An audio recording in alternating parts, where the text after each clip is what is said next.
नमाज में कमर पर हाथ रखने से मना किया गया था। हश्शाम और अबू हिलाल मोहम्मद बिन सलीम ने इब्न सरीन से इस हदीस को रवायत किया, उनसे अबू हुरैरा रज़ी अल्लाह अन्हु ने और उनसे नबी करीम से हज़रत ने कमर पर हाथ रख कर नमाज पढ़ने से मना फरमाया। मैंने नबी करीम के साथ असर की नमाज पढ़ी।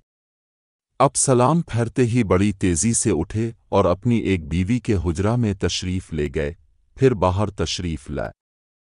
अपने अपनी जल्दी पर इस ताज्जुब व हैरत को महसूस किया जो सहाबा के चेहरों से ज़ाहिर हो रहा था, इसलिए अपने फरमाया कि नमाज में मुझे सोने का एक डला याद आ गया जो हमारे पास तक़सीम से बाकी रह गया था।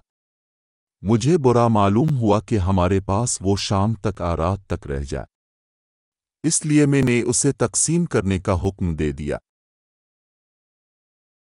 रसूल अल्लाह ने फरमाया कि जब नमाज के लिए अज़ान दी जाती है तो शैतान पीठ मोड़कर रिया खारिज करता हुआ भागता है ताकि अज़ान ना सुन सके।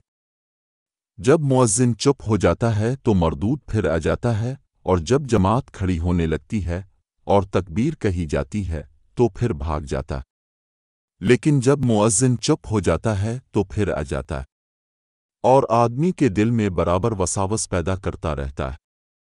कहता है कि फलां फलां बात याद कर। कम वक्त वो बातें याद दिलाता है जो इस नमाजी के जहन में भी ना थीं। इस तरह नमाजी को ये भी याद नहीं रहता कि इसने कितनी रकतें पढ़ी हैं। अबू सल्लमा बिन अब्दुर्रहमान ने कहा कि जब कोई ये भूल जाए कि कितनी रकतें पढ़ी हैं तो बैठे बैठे सहव के 2 सजदे कर ले।